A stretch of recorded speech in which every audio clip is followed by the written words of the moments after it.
Hezbollah ने Israel पर rocket और ड्रोन की बारिश कर दी है। इन ड्रोन्स ने तो इजरायल की सबसे बड़ी ताकत माने जाने वाले एयर डिफेंस सिस्टम को भी चुनौती दे डाली है। हिजबुल्लाह अब जमीन से नहीं आसमान से हमले कर रहा है और दावा किया जा रहा है कि इन हमलों के पीछे ईरान की तकनीकी मदद और रणनीतिक समर्थन मौजूद है। ताजा घटना पश्चिम गलीली इलाके की है, जहाँ हिजबुल्लाह का ड्रोन इजरायली हवाई क्षेत्र में दाखिल हो गया। जैसे ही ड्रोन की घुसपैठ का पता चला, उत्तरी इजरायल के कई शहरों में खतरे के सायरन बजने लगे। पूरे इलाके में अफरा तफरी मच गई और लोग जान बचाने के लिए बंकरों और शेल्टर होम्स की तरफ भागने लगे। सबसे हैरान करने वाली बात यह रही कि इजरायल जैसी हाईटेक सैन्य ताकत भी इस ड्रोन को समय रहते रोक नहीं सकी। बाद में ड्रोन खुले इलाके में गिरा, जिसके बाद आईडीएफ ने मौके पर पहुंचकर जांच शुरू की। हिजबुल्लाह का दावा है कि ये तो सिर्फ एक झलक है। संगठन अब बड़ी संख्या में कामिकाज़े ड्रोन इस्तेमाल कर रहा है। बता दें कि कामिकाज़े ड्रोन ऐसे ड्रोन होते हैं जो अपने लक्ष्य से टकराकर खुद को विस्फोट के साथ नष्ट कर देते हैं। इनकी सबसे बड़ी खासियत यह है कि ये बेहद सस्ते होते हैं, आसानी से असेंबल किए जा सकते हैं और रडार पर पकड़ में आना भी मुश्किल होता है। यही वजह है कि इजरायल का अरबों डॉलर का एयर डिफेंस नेटवर्क भी इनके सामने पूरी तरह सफल नहीं हो पा रहा। पिछले कुछ महीनों में हिजबुल्लाह ने सिर्फ ड्रोन ही नहीं बल्कि रॉकेटों की भी लगातार बारिश की है। 30 मई को लेबनान से उत्तरी इजरायल की ओर कई रॉकेट भी दागे गए थे। इन हमलों ने इजरायल के उत्तरी इलाकों में सामान्य जीवन को बुरी तरह प्रभावित किया। कई स्कूल बंद करने पड़े, लोगों को घरों में रहने की चेतावनी दी गई और सुरक्षा एजेंसियों को हाई अलर्ट पर रखा गया।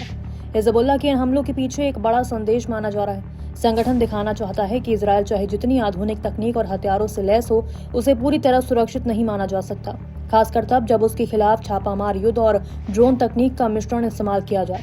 यही कारण है कि दक्षिणी लेबनान में कई मौकों पर इजरायली सैनिकों को भारी नुकसान भी उठाना पड़ा।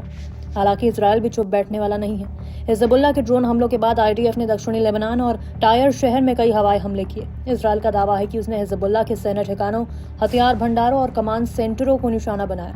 लेकिन हर नए हमले के बाद हिजबुल्लाह की तरफ से भी जवाबी कार्रवाई देखने को मिल रही है, जिससे ये संघर्ष लगातार और खतरनाक होता जा रहा है। इसी बीच प्रधानमंत्री बेंजामिन नेतन्याहू ने अपनी सेना को लेबनान में और आगे बढ़ने का आदेश दिया।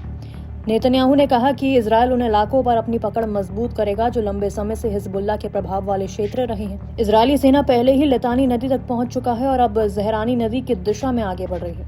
लेकिन इस पूरे संघर्ष में एक तथ्य साफ दिखाई दे रहा है। जितना ज्यादा सैन्य दबाव बढ़ रहा है, उतना ही ज्यादा हिजबुल्लाह अपनी नई रणनीतियों के जरिए जवाब देने की कोशिश कर रहा है। कभी रॉकेट, कभी ड्रोन और कभी सीमावर्ती ठिकानों पर हमले। यही वजह है कि इजरायल को अब दो मोर्चों पर लड़ाई लड़नी पड़ रही है, एक मैदान में और दूसरा आसमान में। 2 मार्च से शुरू हुए संघर्ष ने पूरे क्षेत्र को हिलाकर रख दिया है। लाखों लोग विस्थापित हो चुके हैं और हजारों जानें जा चुकी हैं। लेकिन सबसे बड़ा सवाल अब भी वही है, क्या हिजबुल्लाह के ड्रोन इजरायल की सबसे बड़ी कमजोरी बनते जा रहे हैं?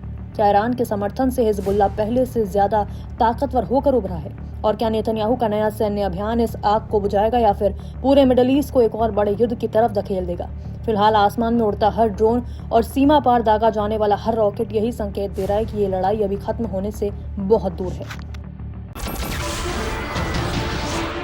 नमस्कार, मैं हूं मानक गुप्ता।